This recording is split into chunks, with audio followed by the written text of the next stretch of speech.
Começa agora um programa que traz tudo sobre o livro mais lido em todos os tempos.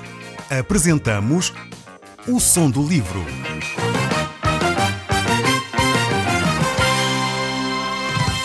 Seja muito bem-vindo. Neste podcast vai encontrar o livro mais conhecido e lido em todo o mundo.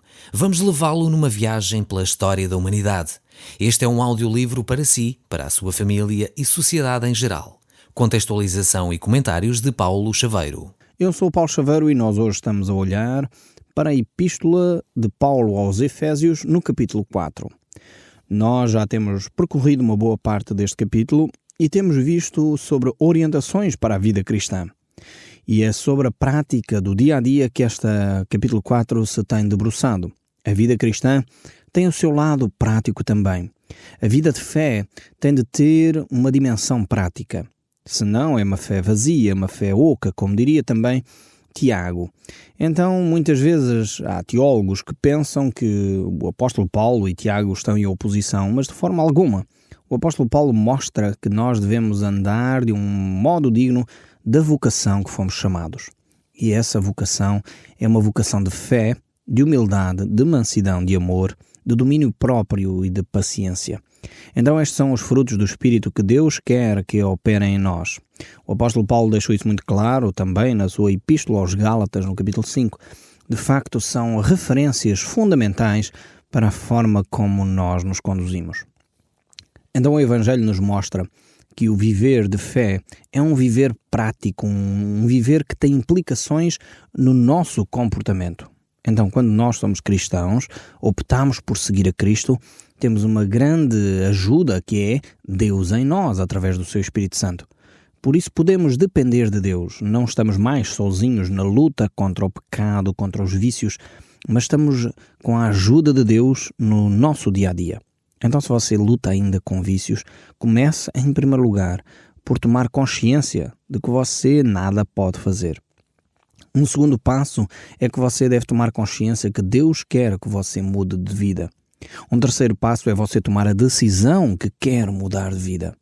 E é necessário você continuar nessa dependência de Deus, dia a dia, hora a hora, minuto a minuto, dizendo: Deus, eu quero continuar diante de Ti a viver de um modo digno. Se você tem o vício do álcool, se você tem o vício das drogas, se você tem o vício de fármacos que os médicos já nem prescrevem, então você precisa de talvez tomar algumas decisões. Necessita de começar por decisões pequenas. Necessita de começar por tomar a decisão de mudar um dia após outro. Andar de modo digno da vocação a que fomos chamados. O verso 22 a 24 deste capítulo 4 de Efésios, que nós estamos a estudar, fala-nos então sobre estas mudanças e traz aqui uma imagem mais uma vez muito interessante para nos falar destas mudanças. E a imagem que o texto bíblico nos traz aqui é uma imagem retirada, podemos dizer assim, da moda, das vestes, da roupa, que talvez é uma forma mais simples de nós entendermos o que pode acontecer connosco ao nível espiritual. Nem sempre é fácil descrever de uma forma palpável, prática, em palavras, facilmente entendíveis, aquilo que acontece ao nível espiritual.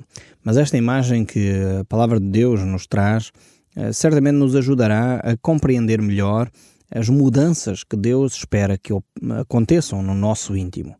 Então diz assim a palavra de Deus: no sentido de que, quanto ao trato passado, vos despojeis do velho homem que se corrompe segundo a concupiscência do engano e vos renoveis no espírito do vosso entendimento e vos revistais do novo homem, criado segundo Deus, em justiça e retidão, procedentes da verdade.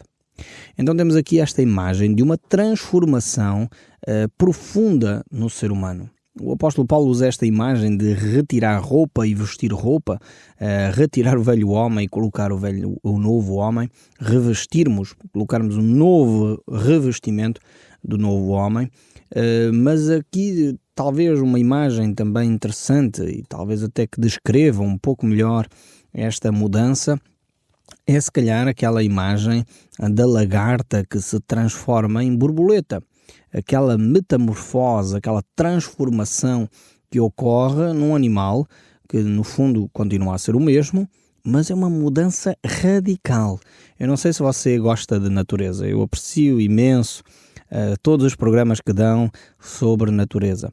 E gosto muito, quando era criança tinha bichos da seda, aquelas coisas todas, e eu ainda hoje aprecio bastante a natureza.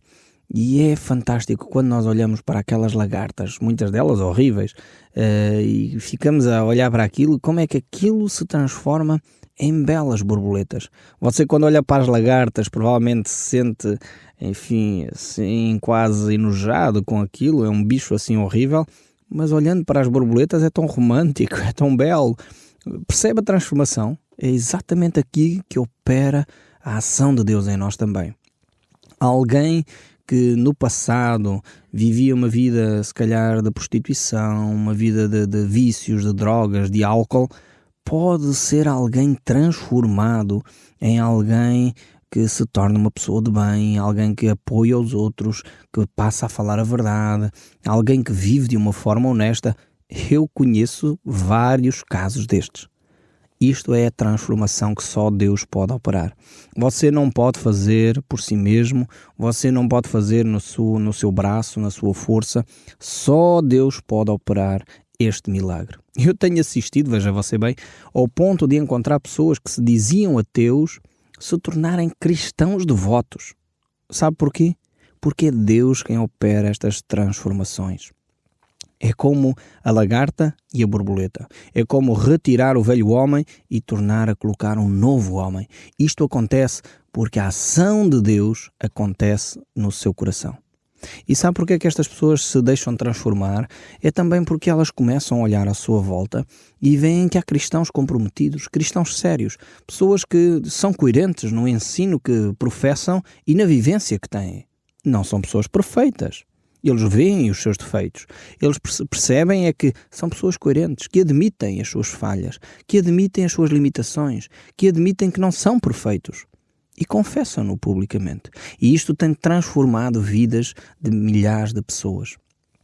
É este desafio que Deus lhe lança. Não uma religião de hipocrisia, de fingimento, de pensarmos eu sou melhor e superior aos outros. Não, mas uma religião de humildade.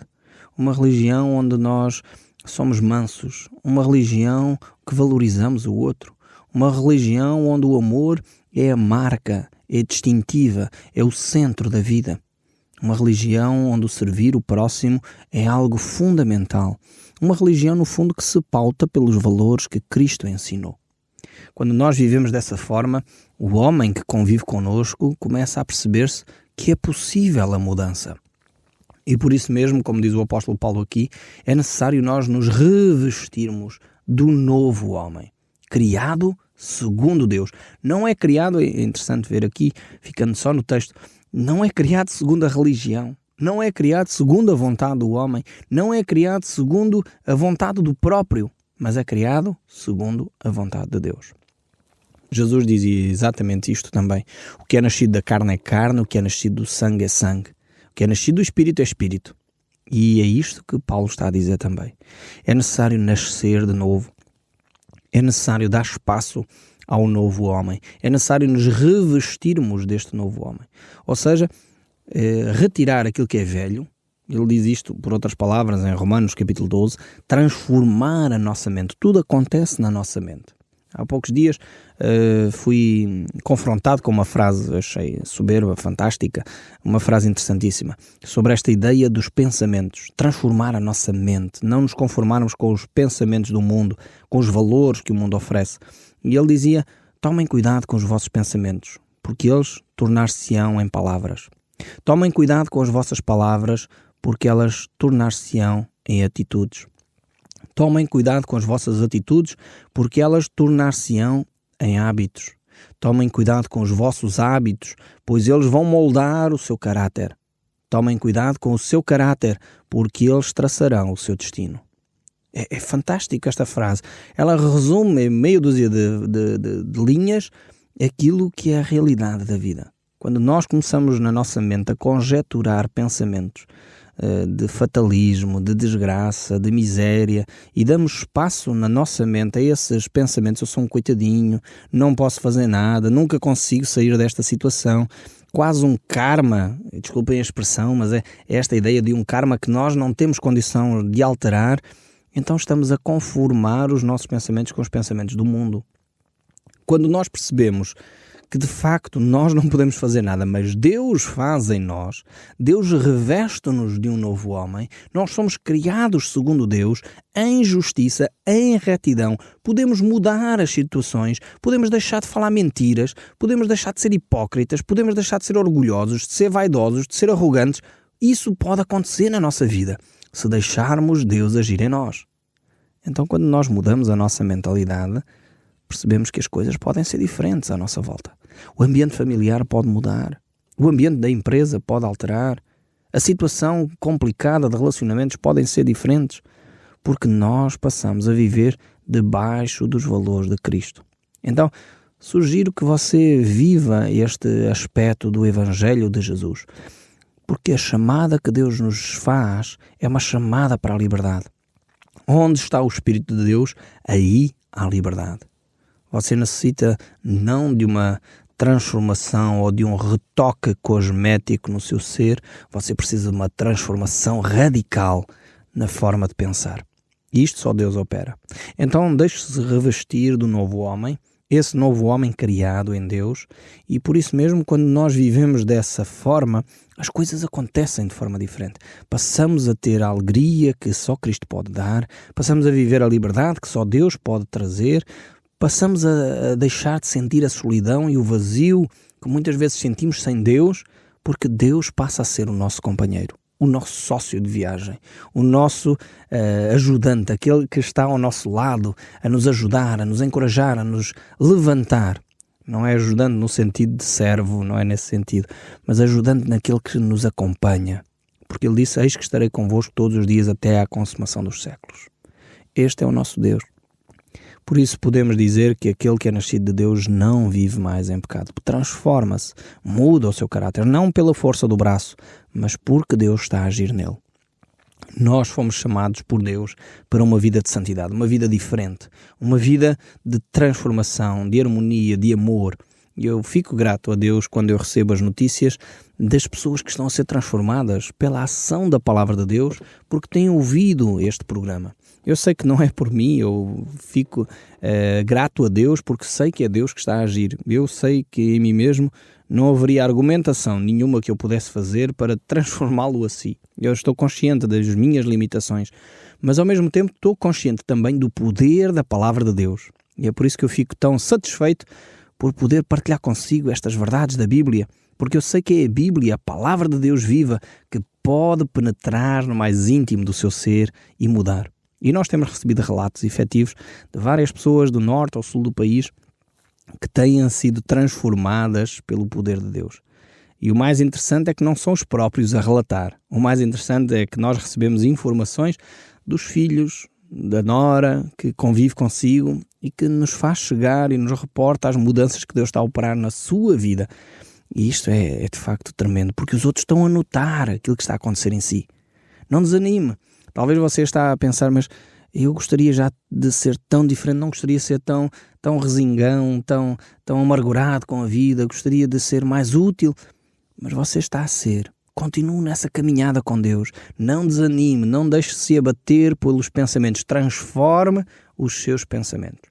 Cuidado com os seus pensamentos, eles vão se tornar em palavras e, em última análise, como eu disse, vão se tornar em destino, em comportamento, em ação, em fatalismo. Então, muda a sua maneira de pensar, renova os seus pensamentos, revista-se do novo homem. Bem-aventurado, diz a Bíblia, os limpos de coração, porque eles verão a Deus. E Jesus declara dizendo, Pai, santifica-os na verdade, porque a tua palavra é a verdade. Então Deus nos desafia a viver uma vida de santidade, uma vida diferente daquela que nós temos vivido. E isso é diário. Nós não podemos chegar lá e dizer, agora já vivo uma vida de santidade. Não é assim que as coisas funcionam, é diariamente. Você tem que, certamente, se é um cristão, já experimentou um dia está bem com Deus, no outro dia se calhar é tentado a dizer uma palavra que magoa a sua esposa ou o seu marido, ou uma palavra desagradável para o seu vizinho, tentando rebaixar o outro, pensando que é superior a si próprio. Isto é uma luta constante. A carne, como diz o apóstolo Paulo, luta contra o espírito. Então precisamos de deixar que o novo homem se revista constantemente em nós. É como quando nos levantamos de manhã, não é? Levantamos de manhã, temos o nosso pijama, precisamos tirar o pijama e vestir aquela roupa para sair para o trabalho. Então, espiritualmente, precisamos revestir-nos da nossa roupa espiritual, da humildade, da mansidão, vestir o cinto da justiça, a couraça da justiça, o cinto da verdade. O apóstolo Paulo descreve isto nesta carta aos Efésios um pouco mais para a frente. Esta nova roupagem que ele fala aqui tem aspectos concretos da verdade, do evangelho, da santidade, da justiça. Então são aspectos interessantes que nós podemos certamente mais para a frente traçar com mais clareza.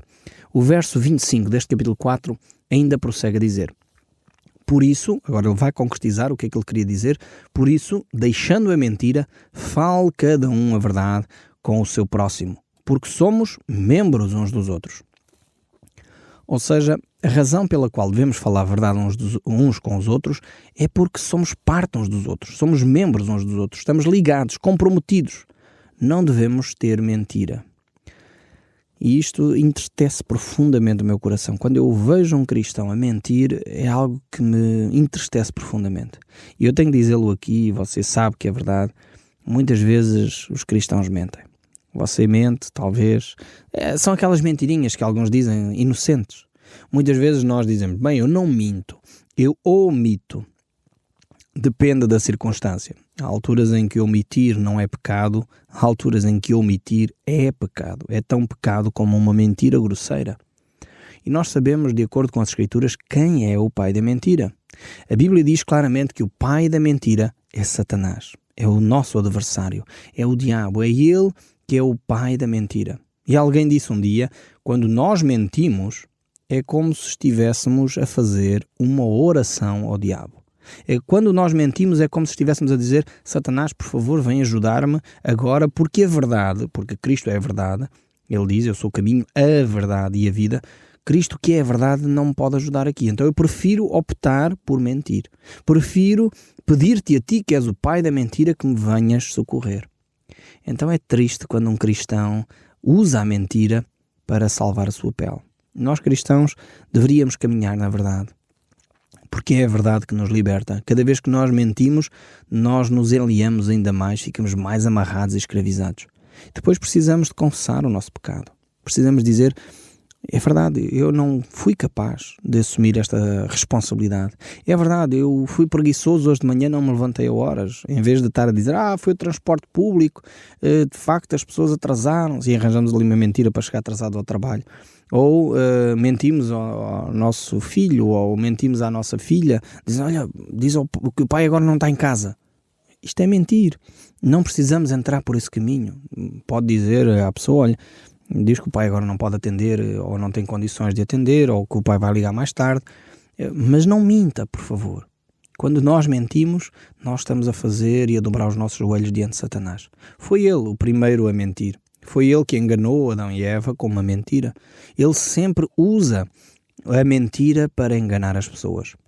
Então é fundamental que cada um de nós perceba que deve caminhar na verdade. Abandone a mentira. Fale cada um a verdade. Pois necessitamos que vivermos dentro dessa vontade de Deus. Depois temos o verso 26 que diz: irai-vos e não pequeis. Não se ponha o sol sobre a vossa ira. Aqui temos uma ordenança da parte de Deus. Irai-vos. Então, atenção àquilo que Deus nos manda fazer. E é necessário compreender que ira é esta. Você agora não vai começar a ralhar com os seus filhos e a dizer, não, foi Deus que mandou irar. Não é isto que está aqui em causa. Aqui quando a Bíblia diz irai-vos e não pequeis, primeiro não é um mandamento para que nós andemos irados, mas é no sentido de quando vos irardes, não pequeis. Quando estiverem irados, não pequem. E aqui tem a ver com uma ira santa. Se nós olharmos para a Bíblia, encontramos Jesus extremamente irado. Quando ele foi ao templo, e não sei se está lembrado do episódio, Jesus vai ao templo e encontra pessoas a tornarem a religião um negócio, que era o caso ali. Eles estavam a vender ovelhas e animais para sacrifício, a trocar dinheiro, porque as pessoas vinham de longe. Inicialmente até se calhar foi uma ideia interessante, porque vinham judeus de todo o mundo e chegavam ali ao templo para fazer as suas ofertas, queriam de alguma forma trocar o dinheiro e darem de forma que não tivesse que ser os sacerdotes a fazer esse trabalho. E então começaram a haver ali cambistas, pessoas começaram a utilizar uma coisa que inicialmente parecia uma boa ideia para fazer negócio e tornaram a religião um negócio. Infelizmente continuamos hoje a assistir a este tipo de situações. Igrejas e religiões que se tornam negócios, deixaram de ser adoração a Deus, deixaram de ser atitude de contrição, atitudes de oração para ser um negócio. E Jesus, nesse contexto, ele irou-se, espalhou aquelas mesas do templo, virou a mesa dos cambistas, espalhou o dinheiro para o chão, pegou num chicote de cordas e expulsou aquela gente. Você não está a imaginar, certamente, Jesus com delicadeza a dizer, por favor, saiam daqui. Pegou num chicote e empurrou aquela gente para fora dali. Isto é a ira santa. Então, quando há injustiças sociais gritantes, quando alguém é claramente discriminado, quando alguém é impedido de adorar a Deus de uma forma digna, de uma forma coerente, de uma forma equilibrada, de uma forma até justa, há espaço para nós nos irarmos. Quando nós vemos que há corrupção gritante à nossa volta que penaliza uma população inteira porque há um presidente de Câmara, porque há um líder qualquer de um determinado partido, porque há um líder desportivo que quer ficar com os dinheiros de todos, é necessário que nós nos iremos e coloquemos as coisas no seu devido sítio. Precisamos ter esta preocupação pelo coletivo. Mas ao mesmo tempo este texto diz, não pequeis. Aqui tem a ver com não dar espaço à amargura, tem a ver com não permanecer num estado de ira, mas depois de tratado o problema, então resolvido, arrumemos o assunto. É por isso que o texto bíblico nos diz, não se ponha o sol sobre a vossa ira. Ou seja, isto aqui é uma medida muito prática para os nossos relacionamentos diários. Provavelmente onde nós mais nos iramos tem a ver com a família. Então não deixe passar o dia sem resolver o problema com o seu familiar, seja com os seus filhos, com a sua esposa, com o seu marido, trate disso o quanto antes. E depois liga com o verso 27 dizendo, nem deis lugar ao diabo. Ou seja, se nós continuamos irados, estamos a dar lugar ao diabo. Não há coisa mais triste do que um filho de Deus subjugado por Satanás. O verso 28 ainda diz, aquele que furtava não furte mais, ande trabalhe, fazendo com as próprias mãos o que é bom, para que tenha com que acudir aos necessitados. Não saia da vossa boca nenhuma palavra torpe, e sim unicamente o que for boa para edificação, conforme a necessidade, e assim transmita graça aos que ouvem. E não entristeceis o Espírito de Deus, no qual fostes selados para o dia da redenção. Longe de vós toda a amargura, cólera, ira, gritaria, blasfémia, bem assim como toda a malícia. Antes sede uns para com os outros benignos, compassivos, perdoando-vos uns aos outros, como também Deus em Cristo vos perdoou. Sendo, pois, imitadores de Deus como filhos amados, e andai em amor, como também Cristo vos amou, e se entregou a si mesmo por nós, em oferta e sacrifício a Deus em aroma suave. O Som do Livro, uma produção da Rádio Transmundial de Portugal.